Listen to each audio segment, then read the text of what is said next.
It was very clear because as we proceeded to operate on the addresses, the laptops were still live and the scripts were read, and it was very consistent with what we call the phishing scam. Sumabay ang PTV News Team kay DOJ Assistant Secretary Miko Clavano upang makita ang mga equipment ng mga akusado. 7 Chinese nationals at 1 Vietnamese ang nahuli sa operasyon. Aniya, iisa lang ang may nakapagpresenta ng papeles at nahaharap siya sa kasong harboring of illegal aliens, violation ng Philippine Immigration Act ng 1940.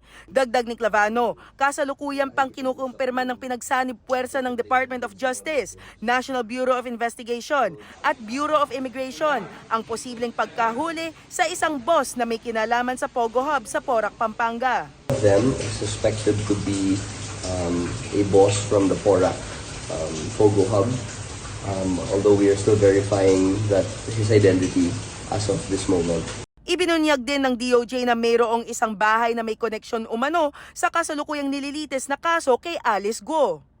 One of those na negative po yung resulta, wala pong activity, wala pong tao sa loob ng bahay, ay nakapangalan po sa korporasyon ng Whirlwind.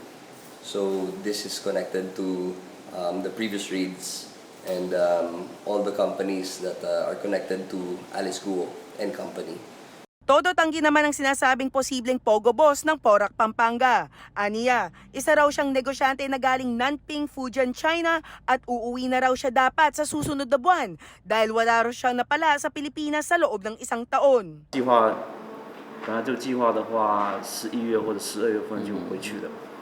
Ang plano ko magtayo ng supermart o restaurant, pero nakita ko ngayon yung recently yung mga Chinese umuwi na, mahina na negosyo, kaya nga balak ko na uwi sa China din. 这个我应该是我没有去，应该是没有违反是什么东西的，而且我的手续是齐全的。这个应该是能做出一个合理的解释的。